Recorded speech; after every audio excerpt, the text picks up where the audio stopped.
Chapter 1, The Fall. On February 25th, 2024, Murda Mook's life unraveled in real time on Instagram Live. What started as a regular day ended with NYPD officers in his apartment and thousands of fans watching the ordeal unfold. The camera shook as Mook, visibly intoxicated, argued with the police, his slurred words capturing his frustration and confusion. "You didn't get invited into my room. Y'all broke my lock off." Behind him, the mess told a different story. The kitchen was cluttered, with dishes piled up and clothes scattered across the living room floor. Fans watched in disbelief as Mook, once battle rap's most confident wordsmith, now stood vulnerable and exposed. Comments flooded the live stream, advising Mook to stay calm, but the tension in the room kept rising. The police showed restraint, but Mook's words only became more desperate. "Y'all gotta kill me if y'all do anything." The incident ended with Mook being arrested and led away in handcuffs. His world, once defined by punchlines and battle victories, now seemed to be falling apart at the seams. The battle rap community was left stunned, asking the same question: had the legend fallen for good? Chapter 2, The Rise of a Battle Rap Legend. Long before the viral arrest, Murda Mook was the king of the streets, dominating Harlem's battle rap scene. In the early 2000s, his name became synonymous with greatness as he carved his path in the Smack DVD era. Mook's ability to deliver intricate punchlines, devastate opponents with flawless breakdowns of their character while still captivating crowds was, at the time, unmatched. His early battles were iconic. Whether clashing with Loaded Lux or Jay Mills, Mook was the ultimate tactician, always finding the perfect angle to exploit his opponent's weaknesses. Fans couldn't get enough of his performances, and it wasn't long before Mook's name carried weight far beyond the boroughs of New York City.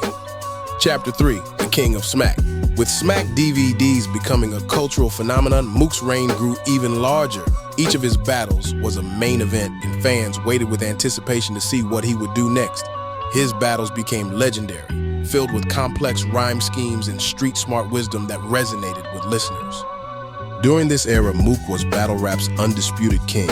His influence extended beyond just bars. He set the standard for what it meant to be a battle rap, and his performances became a blueprint for generations to come. Chapter 4, Transitions and Trials.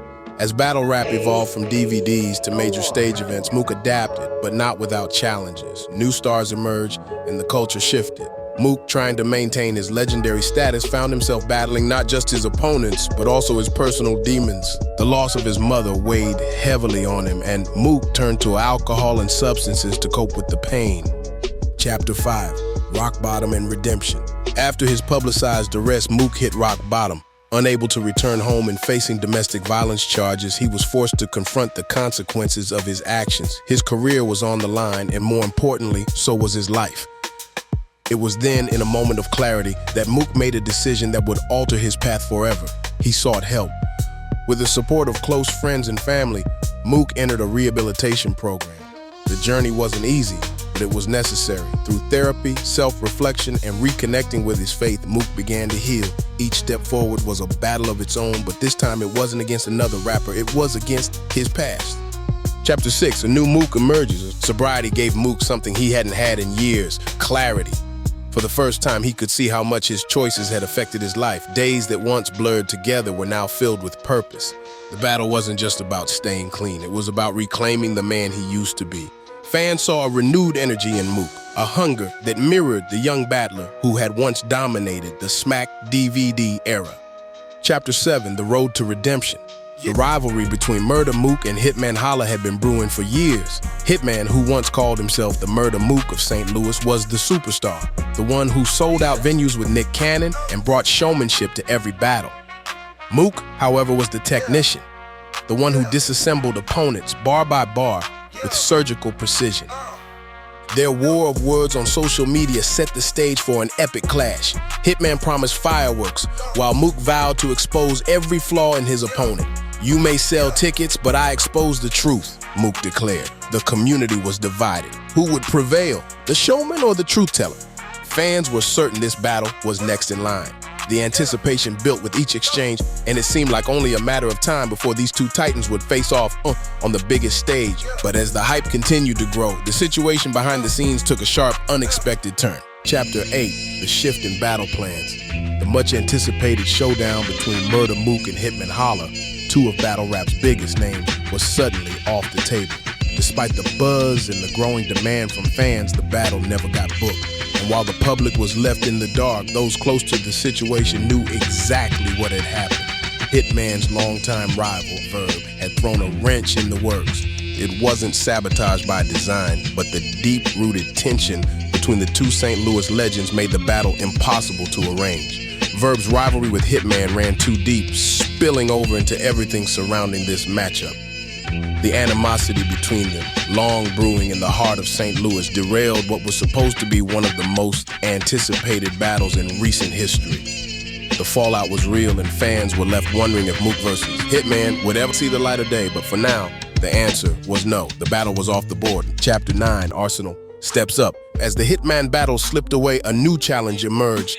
Arsonal, the disrespectful king of battle rap, a man who had no boundaries, now found himself in Mook's crosshairs. Arsonal was known for his ruthless approach, a battle rapper who took pride in hitting below the belt. He didn't just break down opponents with bars, he shattered them mentally, emotionally, going places that others wouldn't dare. And now, he had set his sights on Mook. The disrespect didn't just start in the ring. Arsonal had already been talking reckless, putting out a video where he came at Mook hard, sounding like he was on some New Jack City crackhead speed. In the video, Arsonal pulled up on Mook's name with no regard, spewing venom. While Arsonal hadn't mentioned Mook's mother yet, the battle rap world knew it was only a matter of time. Arsonal was notorious for crossing lines, and fans expected that he'd go there, straight for the most sensitive part of Mook's life. But even with Arsonal's wild antics, there was a looming question that couldn't be ignored. After Arsonal, Mook still had another giant to face. Hitman Holla wasn't going anywhere, and the rivalry between them was only growing stronger with every passing day. Is Mook the Goat? Are you slow? If you love battle rap, then you supposed to know that it's Mook the Goat. Are you slow? If you love battle rap, when you supposed to know.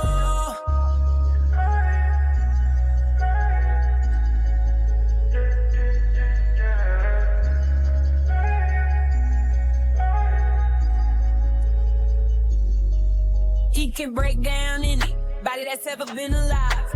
Mook battle J Mills, increase the culture in size. Partner with Snoop, they built Gladiator School, a gaps of the house and the culture, and gave us lugs to Mook too. Hey, it's the Algorithm Institute where the stories are told. From the battle rap culture, speaking facts that we know. It's the Algorithm Institute. Go like and subscribe if you digging the content that we provide. If you listen to us, you ain't hearing no lies. We better than the mother bloggers all combined. It's the Algorithm Institute of battle rap. Tap in and subscribe so we can keep cooking. It's the Algorithm Institute of battle rap. Each subscription is a vote for more quality content, more epic stories, and a stronger community.